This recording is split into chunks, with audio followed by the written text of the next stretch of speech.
నమస్కారం జే న్యూస్ వార్తలకు స్వాగతం. ముందుగా వార్తల్లోని ముఖ్యాంశాలు. కల్వకుంట్ల కుటుంబంపై నాయుడి రాజేందర్ రెడ్డి వ్యాఖ్యలు. కల్వకుంట్ల కుటుంబానికి రాజకీయ బహిష్కరణ తప్పదని వెల్లడి. ఒకప్పుడు కాళ్లు పట్టుకుని ఇప్పుడు విమర్శలు చేస్తున్నారని ఫైర్. తెలంగాణ ఉద్యమంలో కేటీఆర్ ఎక్కడాని ప్రశ్నించిన నాయుడి రాజేందర్ రెడ్డి. ప్రజల పక్షాన పోరాడేది బీజేపీ మాత్రమే అన్న రఘునందన్ రావు. ప్రజల విశ్వాసం కోల్పోయిన కాంగ్రెస్ అని వ్యాఖ్యలు. హామీలు అమలు చేయడంలో కాంగ్రెస్ విఫలమైందని విమర్శ. ప్రజల కోసం పోరాడే ఏకైక పార్టీ బీజేపీ అని వెల్లడి. నీటి ప్రాజెక్టుల విమర్శలకు చంద్రబాబు కౌంటర్. నీటి అంశాల్లో రాజకీయాలు చేయొద్దని చంద్రబాబు సూచన. దేవాదుల కల్వకుర్తి ప్రాజెక్టులు నేనే ప్రారంభించానన్న చంద్రబాబు. దూరాల నీటితో మహబూబ్నగర్కు సరఫరా చేస్తామని వ్యాఖ్య. పోలవరం మిగులు నీటిపై అభ్యంతరాలు సరికాదన్న చంద్రబాబు. రాయలసీమ గొంతు కోసారని చంద్రబాబు రేవంత్ పై అవినాష్ వ్యాఖ్యలు. సీమకు రావాల్సిన 111 టీఎంసీలు ఎక్కడాని ప్రశ్న. జల హక్కులపై కేంద్రం స్పష్టత ఇవ్వాలని డిమాండ్. రాజకీయాల కోసం సీమను బలి చేస్తున్నారని వ్యాఖ్య. వైసీపీ రాజకీయ భవిష్యత్తు ముగింపు దశలో ఉందని దీపక్ రెడ్డి విమర్శలు. రెడ్ బుక్ రాజ్యాంగం అంటూ వైసీపీ నాటకం ఆడుతోందని వ్యాఖ్య. ప్రజలను తప్పుదో పట్టించే డ్రామాలు ఆడుతోందని దీపక్ విమర్శ. వైసీపీ ప్యాకప్ కు సిద్ధమైందని వెల్లడి. జనగాం సభలో కేటీఆర్ చేసిన వ్యాఖ్యలు మతి లేకుండా అహంకారంతో మాట్లాడినట్టుగా ఉన్నాయని సంపత్ కుమార్ తీవ్రంగా మండిపడ్డారు. రాహుల్ గాంధీ, ముఖ్యమంత్రి రేవంత్ రెడ్డిపై కేటీఆర్ చేసిన వ్యాఖ్యలను తాను తీవ్రంగా ఖండిస్తున్నానన్నారు. అరవడాలు కరవడాల రాజకీయాలకి ఇటీవల ఎన్నికల్లో ప్రజలు గుణపాఠం చెప్పారని గుర్తు చేశారు. అసెంబ్లీలో కూడా కేటీఆర్ తీవ్ర పదజాలం వాడుతున్నారని, ఇది సభా సంప్రదాయాలకు విరుద్దమన్నారు. ఈ అంశంపై సభా హక్కుల ఉల్లంఘన నోటీసులు ఇచ్చి విచారణ చేయాలని స్పీకర్ను కోరినట్లు తెలిపారు. రాజకీయ విమర్శలకు కూడా హద్దులుంటాయని, ప్రజాస్వామ్యాన్ని గౌరవించాల్సిన బాధ్యత ప్రతి నాయకుడిపై ఉందని సంపత్ కుమార్ స్పష్టం చేశారు. నిన్న జనగామలో జరిగినటువంటి బీఆర్ఎస్ సమావేశంలో మాజీ మంత్రివర్యులు కల్వకుంట్ల తారక రామారావు గారు మాట్లాడిన భాష గాని పద్ధతి గాని పరిశీలిస్తే మితిమీరి మతి తప్పి బల్పెక్కువ మాట్లాడినట్టుగా తెలుస్తా ఉంది స్పష్టంగా. ఎవరి గురించి మాట్లాడుతా ఉన్నాం, ఏ స్థాయిలో మాట్లాడుతున్నాం, మన స్థాయి ఏంది అనేటువంటి విచక్షణ కోల్పోయి మా రాహుల్ గాంధీ గారి గురించి కానీ, గౌరవ ముఖ్యమంత్రి రేవంత్ రెడ్డి గారి గురించి కానీ మాట్లాడడానికి తీవ్రంగా ఖండిస్తూ, మొన్నటి ఎన్నికలే చూసినాం మనం. ఈ అరవడాలు కరవడాలు ఎక్కువ చేసినందుకే కేటీఆర్ కు బుద్ధి చెప్పి జూబ్లీహిల్స్ ఎన్నికల్లో పరువు పనిచేసారు. నిన్న జరిగినటువంటి సర్పంచ్ ఎన్నికల్లో మళ్లీ అడ్రస్ గల్లంతు చేశారు. అయినా బుద్ధి రాక నైరాశ్యంలో ఓటమి చెందినటువంటి నైరాశ్యంలో అడ్డగోలు మాటలు మాట్లాడి, ఈ హౌల మాటలు మాట్లాడినందుకే కొన్నిసార్లు అనాల్సి వచ్చింది. నేను నాలుగు కోస్తాం, అది కోస్తాం, ఇది కోస్తామని. ఈ హౌల మాటలు బంద్ చేస్తే అందరూ కూడా అదే పద్ధతిలో ఉంటారు. ఈ బుద్ధి లేని పాటలు బంద్ చేసి శాసనసభను కూడా దయచేసి నేను శాసనసభ స్పీకర్ గారికి విజ్ఞప్తి చేస్తా ఉన్నా, ఒక మాజీ శాసనసభ్యుడిగా, శాసనసభ కాదది బూతుల సభ అంటాడు. అంటే శాసనసభనే అగౌరవపరిచే విధంగా సభా హక్కుల నోటీస్ ఇచ్చి పిలిపించి విచారించవలసిందిగా విజ్ఞప్తి చేస్తా ఉన్నా. ఒక వ్యక్తి మీద ఉన్నటువంటి ద్వేషాన్ని, అక్కసును, అసూయను శాసనసభ అనే వ్యవస్థ మీద చూపించి శాసనసభ గౌరవ మర్యాదల్ని కించపరిచే విధంగా కలంకంగా మాట్లాడిన కనుక స్పీకర్ గారు వెంటనే పిలిపించి చర్యలు తీసుకోవాల్సిందిగా విజ్ఞప్తి చేస్తూ, ఇంకొకసారి ఇటువంటి పదజాలం గాని మాటలు గాని మితిమీరి వ్యవహారాలు చేస్తే మాత్రం తీవ్రంగా ఉంటుంది, ప్రత్యక్షంగా చూపించవలసి వస్తుంది అన్న విషయాన్ని కూడా గుర్తు చేస్తూ, రిపీట్ అయితే మాత్రం తోడుకలు తీయాల్సి వస్తుంది బిడ్డ అని చెప్పి తీవ్ర పదజాలంతో హెచ్చరిస్తా ఉన్నాం. రానున్న రోజుల్లో కల్వకుంట్ల కుటుంబానికి రాజకీయ బహిష్కరణ తప్పదని ఎమ్మెల్యే నాయని రాజేందర్ రెడ్డి సంచలన వ్యాఖ్యలు చేశారు. ఒకప్పుడు అదే కుటుంబం వద్దకు వెళ్లి కాళ్లు పట్టుకుని ఇప్పుడు వారినే విమర్శించడం సరికాదన్నారు. కేటీఆర్ వరంగల్ కు వస్తే చెప్పులతో కొట్టిస్తానంటూ తీవ్ర స్థాయిలో వ్యాఖ్యలు చేశారు. గాంధీ కుటుంబం గురించి మాట్లాడే అర్హత కేటీఆర్ కు లేదని అన్నారు. తెలంగాణ ఉద్యమ సమయంలో కేటీఆర్ ఎక్కడ ఉన్నాడో ప్రజలకు తెలుసన్నారు. తాము మాట్లాడడం మొదలు పెడితే వారు ఆత్మహత్య చేసుకునే పరిస్థితి వస్తుందని వ్యాఖ్యానించారు. ఈ వ్యాఖ్యలు రాజకీయ వర్గాల్లో తీవ్ర చర్చకు దారితీస్తున్నాయి. నిన్న కేటీఆర్ గారు మాట్లాడిన భాష తీరు రాహుల్ గాంధీ గారి మీద నిజంగా కూడా ఈ రాను ఈ కుటుంబ బహిష్కరణ జరుగుతుంది కావచ్చు చూడబోతే. వాళ్ళ చెల్లో దిక్కు ఏం మాట్లాడుతుంది. ఒక మహిళ అయ్యే ఉండి పీకి ఏం కట్టలు కట్టినని ఒకతంట ఒక ఆమె. ఈయనను రాహుల్ గాంధీ గారిని పట్టుకొని ఆ కుటుంబాన్ని ఇంటికి మీరు తెలంగాణ ఇయ్యగానే ఇంటికి పోయి కాళ్ళు పట్టుకున్న మీరు మరి ఈ మూర్ఖులను ఏమనాలో అర్థం కావట్లే. కానీ ఒక్కటైతే చెప్పగలుగుతా, మీ భాష తీరు తెలంగాణ వచ్చినప్పటి నుండి అతి చిల్లరగా తీరుగా మీ కుటుంబం ఈ మాటలు మాట్లాడటం రాబోయే రోజులలో వరంగల్ కనుక వస్తే బిడ్డ అని అనుకుంటాను. చెప్పులతోటి కొట్టి పంపించకపోతే అడుగు నా పేరు, చెప్పులతోటి కొట్టిస్తా నిన్ను. నువ్వు రాహుల్ గాంధీ కుటుంబం గురించి ఏమి తెలుసు అని చెప్పి నువ్వు మాట్లాడుతున్నావు. తెలంగాణ ఉద్యమం అప్పుడు ఎక్కడున్నావు నువ్వు? అప్పుడు అధికారులను అట్లా తిట్టినావు. ఇప్పటికీ ఆ క్లిప్పింగ్లు చూసి ఏమి బతుకురా మీది? మారారు అదిగా బుద్ధి సిగ్గు శరం లజ్జ ఇంకా రావట్లేదా మీకు? ఇంతమంది ఇన్ని చేసినా కానీ నోటికి ఏదొస్తే అది మాట్లాడటమేనా? సంస్కారం సభ్యత లేదు. మేము అనలేవురా తిట్టలేమా? నేను తిట్టలేకనా? అందులో పిహెచ్డీలు చేసినాం. వల్ల మేము మా దాంట్లో అంతమంది ఉన్నారు పిహెచ్డీలు చేసిన వాళ్ళు. మేము తిట్టుడు మొదలు పెడితే బిడ్డ మీరు ఆత్మహత్యలు చేసుకోవాలి, మీ బతుకులు కానీ మీ ఏంటి చెప్తే మరి నోరు వెళ్తే పోనీ అని చెప్పి కక్ష సాధింపు చర్యలు ఉండొద్దు కదా అని చెప్పి మా ముఖ్యమంత్రి గారు ఓపికతోటి జట్టుకుంటూ పోతుంటే ఒక్కడన్నా ఆయవన్న ఉన్నాడు. అలా ఒక్కడన్నా జిల్లా గురించి కొట్లాడి తెచ్చేటోడు వాళ్ళు ఉన్నాడు. ఇలా మేము నెలకోసారి పెడుతున్నాం రివ్యూ మీటింగ్లు, 2 నెలలకోసారి పెట్టుకుంటున్నాం. అభివృద్ధి మీద ఏదో మీటింగులు పెట్టుకొని వదిలిపెట్టడం కాదు. ఖమ్మం జిల్లాను సస్యశ్యామలం చేయాలనే లక్ష్యంతో కేసీఆర్ హయాంలో సీతారామ సాగర్ ప్రాజెక్టు 90% పూర్తయిందని కేటీఆర్ అన్నారు. కానీ ప్రస్తుతం జిల్లాలో ఉన్న 3 మంత్రులు కమిషన్ల కోసం ఆ ప్రాజెక్టును పక్కన పెట్టేశారని ఆరోపించారు. 30% కమిషన్ వసూలు చేసి జేబులు నింపుకోవడమే తప్ప జిల్లాకు ఉపయోగపడే పనులు చేయడం లేదని విమర్శించారు. ఈ నిర్లక్ష్యం వల్ల రైతులు తీవ్రంగా నష్టపోతున్నారని అన్నారు. సీతారామ సాగర్ పూర్తయితే ఖమ్మం జిల్లాకు శాశ్వత సాగునీటి భద్రత లభిస్తుందని తెలిపారు. ప్రభుత్వ వైఫల్యాల వల్ల కీలక ప్రాజెక్టులు నిలిచిపోతున్నాయని కేటీఆర్ వ్యాఖ్యానించారు. నేను ఒక్కసారి మీరు దయచేసి ఆలోచించాలని కోరుతా ఉన్నా. 2 ఏళ్ళు అయిపోయింది. ఎన్ని ఈస్ట్ మన్ కలర్లో సినిమాలు చూపెట్టారు. అద్భుతమైన రంగుల కలర్ లాంటి సినిమా. మీకు ఇది ఇస్తాం, అది ఇస్తాం, అది చేస్తాం, ఇది చేస్తాం. 2 ఏళ్లలో ఏం చేశారు ఖమ్మానికి నేను అడుగుతున్నా. ఈ జిల్లాలో కేసీఆర్ గారు 7.5 లక్షల ఎకరాలకు నీళ్లు ఇవ్వాలని చెప్పి, గోదావరి జలాల మీద పూర్తి హక్కు ఖమ్మం జిల్లాకి దక్కాలని చెప్పి, ఎందుకంటే మీ తర్వాత కిందికి ఆంధ్రాకి, ఆంధ్రా నుంచి కిందికి సముద్రంలోకి నీళ్లు పోతాయి. తెలంగాణలో కిందేమీ లేదు ఇంకా ఖమ్మం తర్వాత, కొత్తగూడెం తర్వాత.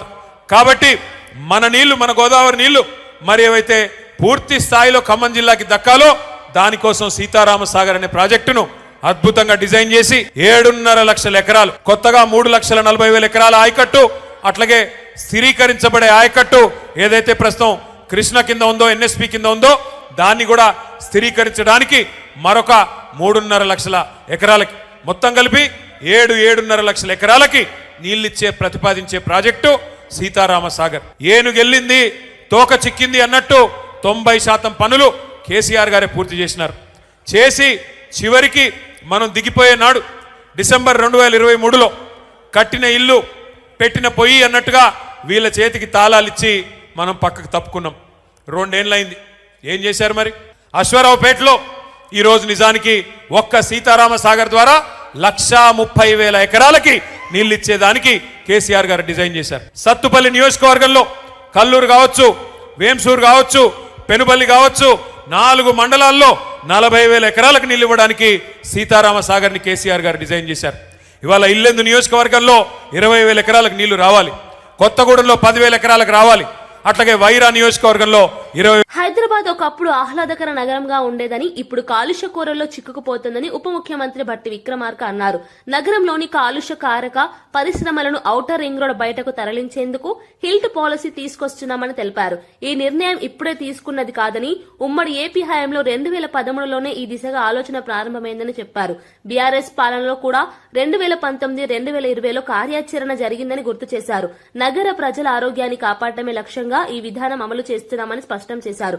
హైదరాబాద్ ను పర్యావరణ హిత నగరంగా మార్చడమే ప్రభుత్వ ఉద్దేశమన్నారు. ఒకప్పుడు ఆహ్లాదకరమైన వాతావరణానికి మారుపేరుగా నిలిచిన హైదరాబాద్ లో గత కొంతకాలంగా వాయు కాలుష్యం ప్రమాదకరంగా మారింది. ఇది అందరూ మాట్లాడుతూ ఉన్నారు. బాలానగర్, జీడిమెట్ల వంటి ప్రాంతాల్లో కాలుష్య స్థాయి నిర్దేశక ప్రమాణాలకు మించిపోయింది. కాలుష్య నివారణపై సుప్రీంకోర్టు, హైకోర్టు మరియు ఎన్జీటీలు పలు సూచనలు చేయడంతో ప్రభుత్వంలో ఓఆర్ఆర్ లోపల కాలుష్యం తగ్గించే చర్యలు చేపట్టాయి. అధ్యక్ష, ఇది ఈనాటి నిర్ణయాలు కాదు. ఈ నిర్ణయాలన్నీ కూడా ఈ పరిశ్రమలు ఇక్కడ నుంచి బయటకు తీసుకొని పోవడం కోసం ఆనాటి ఉమ్మడి రాష్ట్రంలో ఈ కాలుష్యాన్ని దృష్టిలో పెట్టుకొని, ఎన్జీటీ వాళ్ళు ఇచ్చిన సూచనలు దృష్టిలో పెట్టుకొని, మారుతున్నటువంటి పరిస్థితులు దృష్టిలో పెట్టుకొని ఆనాటి ఉమ్మడి రాష్ట్రంలో 2012 జూలై 28న ఒక జీవోను ఇష్యూ చేసింది అధ్యక్ష. GO number 508. పరిశ్రమల శాఖ కమిషనర్ నేతృత్వంలో కమిటీని ఏర్పాటు చేసి ఆ కమిటీలో FAPCCI, federation of Andhra Pradesh chambers of commerce, ఫ్యాప్సియా, అసోసియామ్, హెచ్ఎండిఏ, జిహెచ్ఎంసీ కమిషనర్లు మరియు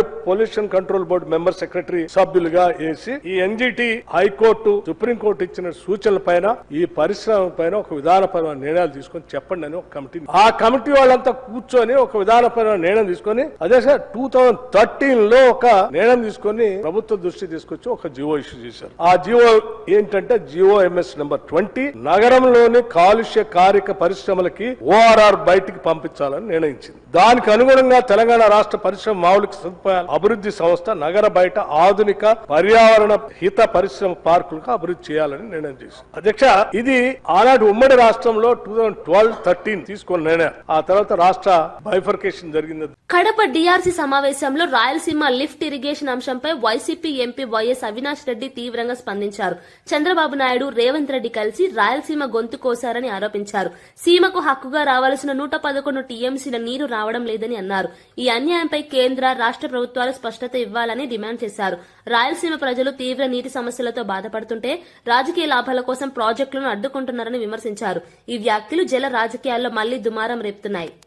తెలంగాణ ముఖ్యమంత్రి గారు మాట్లాడిన తర్వాత తాను, ఆంధ్రప్రదేశ్ ముఖ్యమంత్రిగా చంద్రబాబు నాయుడు గారు మేమిద్దరం క్లోజ్డ్ రూమ్లో కూర్చొని రాయలసీమ ఎత్తిపోతలకు పూర్తిగా సమాధి కట్టేసినాము, పూర్తిగా పనులు ఆపిచ్చేసినామని చెప్పి తెలంగాణ అసెంబ్లీ సాక్షిగా రేవంత్ రెడ్డి గారు ఏదైతే మరి స్పష్టం చేశారో ఆ మాట చెప్పినప్పటి నుంచి కూడా రైతుల్లో తీవ్రమైన అభద్రతాభావము, ఆందోళన ఉన్నాయి. రైతుల అభద్రతాభావము, రైతుల ఆందోళనను డిఆర్సీ ద్వారా ప్రభుత్వం దృష్టికి తీసుకెళ్లేందుకే మేమందరం వచ్చాం. మరి ముఖ్యంగా ఈరోజు మాకు ఎటువంటి అసలు ఏమాత్రం కూడా మా వాదన వినే పరిస్థితి కూడా అక్కడ కనిపించలేదు. ఈరోజు ప్రతి రైతులో కూడా ఆందోళన ఉంది. వర్షాలు బాగా పడినప్పుడు, శ్రీశైలంలో ఫ్లడ్ డేస్ ఎక్కువ ఉన్నప్పుడు తెలంగాణ పవర్ జనరేట్ చేసిన, తెలంగాణ ఎత్తిపోతల పథకాల్లో నీళ్లు ఎత్తిపోసుకున్నా మనం గ్రావిటీ ద్వారా తీసుకోవచ్చు. ఏది వర్షాలు బాగా పడినప్పుడు, ఫ్లడ్ డేస్ దాదాపు 150-180 రోజులు ఫ్లడ్ డేస్ ఉన్నప్పుడు ఇది సాధ్యం. కానీ ఫ్లడ్ డేస్ తక్కువ ఉన్నప్పుడు మన పరిస్థితి చాలా ఘోరంగా ఉంటుంది. మన ప్రాంతానికి 111 టీఎంసీలు రావాలా, ఎస్ఆర్బీసీకి సంబంధించి 19 టీఎంసీలు రావాలా, తెలుగు గంగకు సంబంధించి 39 టీఎంసీలు రావాలా, జిఎన్ఎస్ఎస్కి సంబంధించి 38 టీఎంసీలు రావాలా, చెన్నై డ్రింకింగ్ వాటర్కు 15 టీఎంసీలు రావాలా, కేసీ కెనాల్ ఏదైతే ఇక్కడ మనం శ్రీశైలం నుంచి మనం తీసుకుంటామో దానికి 10 టీఎంసీలు రావాలా, మొత్తం 111 టీఎంసీలు నీళ్లు మనకు రావాలా. మొత్తం కేసీ కెనాల్ రైతాంగం, జిఎన్ఎస్ఎస్ కింద ఆయకట్టు రైతాంగం, తెలుగు గంగ ఆయకట్టు అంటే బ్రహ్మం సాగరు, SR1, SR2 రైతాంగం, ఇన్ని లక్షల మంది రైతులు వీటి మీద ఆధారపడి ఉన్నారు. మరి ఇంత పెద్ద అంశాన్ని ఏమాత్రం అంటే మేము చర్చ మొదలు పెడితే 2 నిమిషాలు మా వాదన వింటానే రివర్స్ ఎదురుదాడికి మళ్ళా మేము సమాధానం ఇస్తే డైవర్షన్. రాష్ట్రంలోని క్రీడాకారులను అంతర్జాతీయ స్థాయికి తీసుకెళ్లేందుకు ప్రభుత్వం కృషి చేస్తోందని క్రీడల, యువజన సర్వీసుల శాఖ మంత్రి వాకిడి శ్రీహరి తెలిపారు. క్రీడలకు అవసరమైన మౌలిక వసతులు, శిక్షణ కేంద్రాల అభివృద్ధిపై ప్రత్యేక దృష్టి పెట్టామని చెప్పారు. ప్రతిభావంతులైన క్రీడాకారులకు ఆర్థిక సహాయం, కోచింగ్ సదుపాయాలు అందిస్తున్నట్లు తెలిపారు. గ్రామీణ ప్రాంతాల నుంచి అంతర్జాతీయ స్థాయి క్రీడాకారులు రావాలన్నదే ప్రభుత్వ లక్ష్యమన్నారు. యువత క్రీడల్లో రాణిస్తే రాష్ట్రానికి గౌరవం పెరుగుతుందని పేర్కొన్నారు. స్పోర్ట్స్ పర్సన్ కి అవకాశం వచ్చినప్పుడు వారి ప్రతిభ చూపించాలా, అవకాశాన్ని క్రియేట్ చేయాలా, వెతకాలా, వచ్చినప్పుడు పరిపూర్ణంగా అవకాశాన్ని వాడుకోవాలా.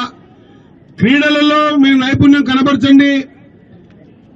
మీకంతా తెలుసు, దిక్కత్ జరీన్ గాని లేకపోతే సిరాజ్ గాని డిఎస్పీ జాబులు ఇచ్చి వాళ్ళని సత్కరించుకున్నాం. ఇంకా చాలా మందికి ప్రోత్సాహకరమైనటువంటి అన్ని అంశాల పట్ల ఆర్థిక సాయం కూడా చేస్తా ఉన్నాం. మీ ఆటలు ఇక్కడ భద్రాద్రి కొత్తగూడ వరకే, మణుగూరు వరకే ఉండకూడదు. ఇక్కడ నుంచి రాష్ట్రానికి దేశానికి కూడా ఆడేటువంటి స్థైర్యం, ధైర్యం, నైపుణ్యం నేను అనుకుంటున్నా మణుగూరులో ఉంది అని నేను విశ్వసిస్తా ఉన్నా. మీరు ఖచ్చితంగా ఫస్ట్ లో ఉంటారని ఆశిస్తూ మీ అందరికీ కూడా బ్లెస్సింగ్స్ తెలియజేస్తూ ముగిస్తా ఉన్నా. జై హింద్, జై భారత్. మన సంస్కృతి సంప్రదాయాలను ప్రపంచానికి చాటేలా అంతర్జాతీయ ఫెస్టివల్స్ నిర్వహిస్తున్నామని పర్యాటక శాఖ మంత్రి జూపల్లి కృష్ణారావు తెలిపారు.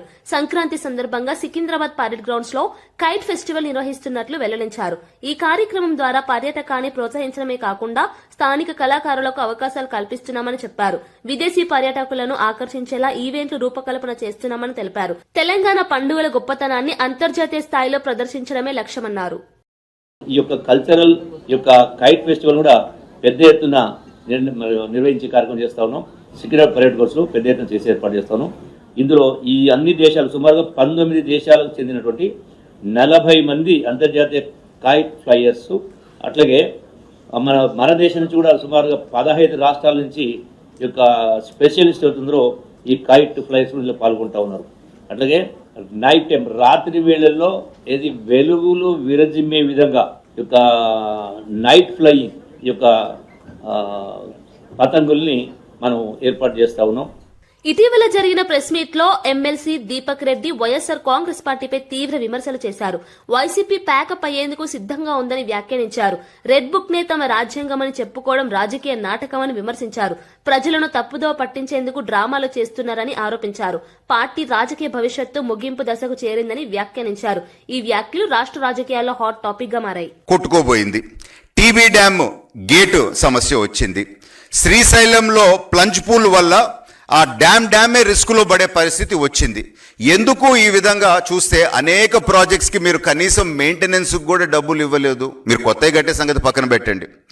అదే తెలుగుదేశం ప్రభుత్వం, ఇప్పుడు కూటమి ప్రభుత్వం అధికారంలోకి వచ్చిన తర్వాత టీబీ డ్యామ్కి 54 కోట్లు ఇచ్చినారు, అలగనూరుకి 36 కోట్లు, గోరకల్లుకి 55 కోట్లు, ఔకుకి 5 కోట్లు, శ్రీశైలం ప్రాజెక్ట్కి 203 కోట్లు ఆల్రెడీ పేమెంట్ అయిపోయింది. మెయింటెనెన్స్ పనులు అయిపోయినాయి. ఏది ఈ తక్కువ టైంలోనే. అదే 5 సంవత్సరాలు మీరు ఎందుకు చేయలేకపోయినారు, ఎందుకు ఇవ్వలేదు, దయచేసి ఎవరన్నా చెప్పగలిగిన పరిస్థితిలో ఉండారా నేను ప్రశ్నిస్తున్నాను.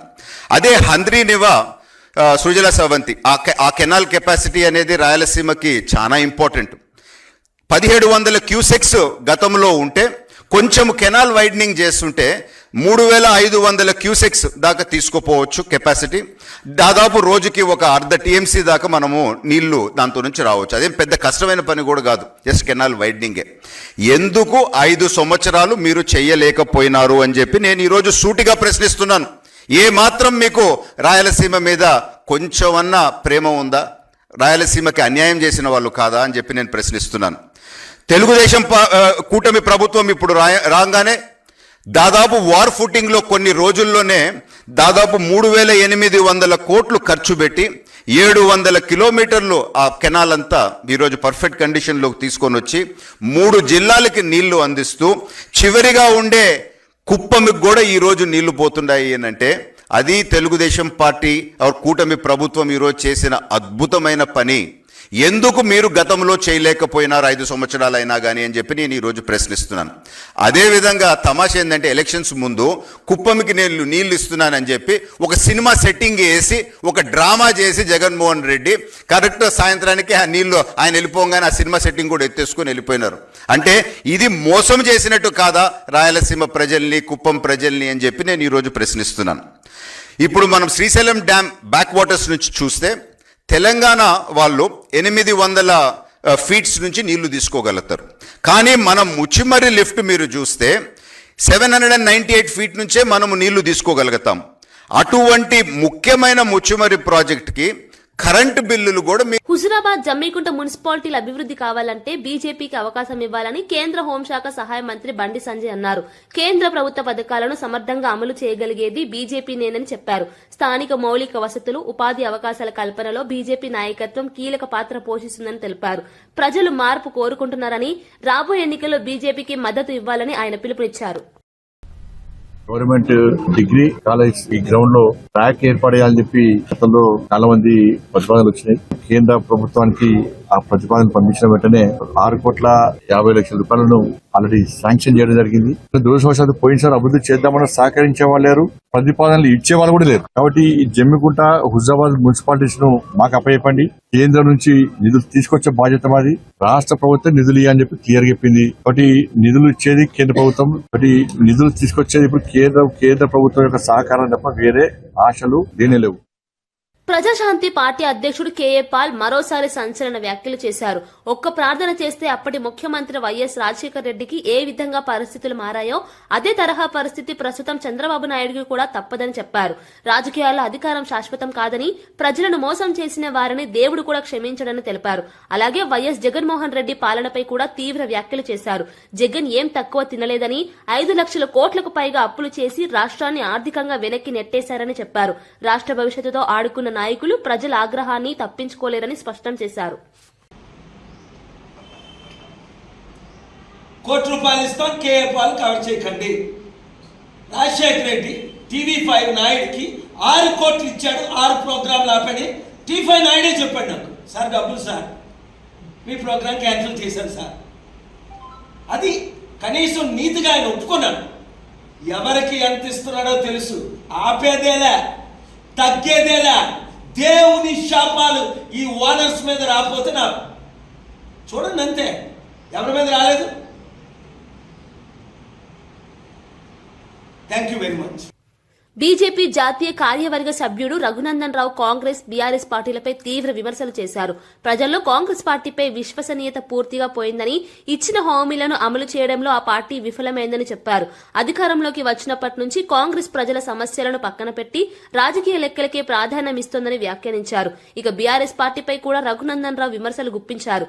గత పాలనలో ప్రజలకు భారంగా మారిన పార్టీగా బీఆర్ఎస్ గుర్తింపు పొందిందని, అప్పులు, పన్నుల భారంతో ప్రజలను ఇబ్బందులకు గురి చేసిందని చెప్పారు. తెలంగాణ ప్రజలకి ఇంట్లోకే ఇష్టం లేనప్పుడు బయట గురించి మాట్లాడే ఉంటది. టెక్నికల్ ఎవిడెన్స్ లేకుండా మీరు ఎన్ని గంటలు ప్రశ్నిస్తారు? ఆయా కంపెనీల సీఈఓలను పిలిచి వాళ్ళకు వచ్చిన లెటర్లని, మెయిల్లని తీసుకుంటే that will become a technical evidence. ఇలా కొండలరెడ్డి గారికి సిట్ నోటీసులు, రేపు హాజరు కావాలి. ఎల్లుండి కొండలరెడ్డి గారి డ్రైవర్ను ప్రశ్నించారు, అవతల ఎల్లుండి రేవంత్ రెడ్డి గారు గన్మెన్ ను ప్రశ్నించారు. ఎన్ని రోజులన్నా ఈ ప్రశ్నించుడు? ఫలితం ఎప్పుడు వస్తే చెప్పుండ్రి. కర్త కర్మ క్రియ ఏళ్ళన్నీ ఒక్కరికే చూపెడుతున్నాయి. ఒక్కరిని పిలిచేందుకు మీకు భయం అవుతుంది. సిట్కి ఇంటి అల్లుని ఫోన్ ఇవ్వడానికి ఇంటి ఆర్డర్ ఇంతకంటే ఫాల్తు పంచాయతీ ఉంటుందని అడిగింది బిడ్డ.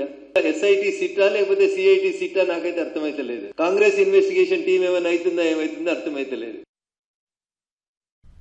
వైఎస్ఆర్సీపీ కేంద్ర కార్యాలయం తాడేపల్లిలో మాజీ ముఖ్యమంత్రి, పార్టీ అధినేత వైఎస్ జగన్ సమక్షంలో జనసేన పార్టీకి చెందిన కీలక నేతలు వైఎస్ఆర్సీపీలో చేరారు. ఏలూరు జిల్లా చింతలపూడి నియోజకవర్గానికి చెందిన జనసేన నాయకులు బండారు గంగా సురేష్, ఆనం సుభాష్ తో పాటు పశ్చిమ గోదావరి జిల్లా పాలకొల్లు నియోజకవర్గానికి చెందిన జడ్డు దామోదర్ పార్టీ కండువా కప్పుకొని అధికారికంగా వైఎస్ఆర్సీపీలో చేరారు. ఈ సందర్భంగా వైఎస్ జగన్ వారికి పార్టీ తరఫున స్వాగతం పలికారు. ప్రజల కోసం పనిచేసే నాయకులకు వైఎస్ఆర్సీపీలో ఎప్పుడు స్థానం ఉంటుందని చెప్పారు. రాష్ట్రంలో ప్రజా సమస్యల పరిష్కారమే లక్ష్యంగా ముందుకు సాగాలని సూచించారు.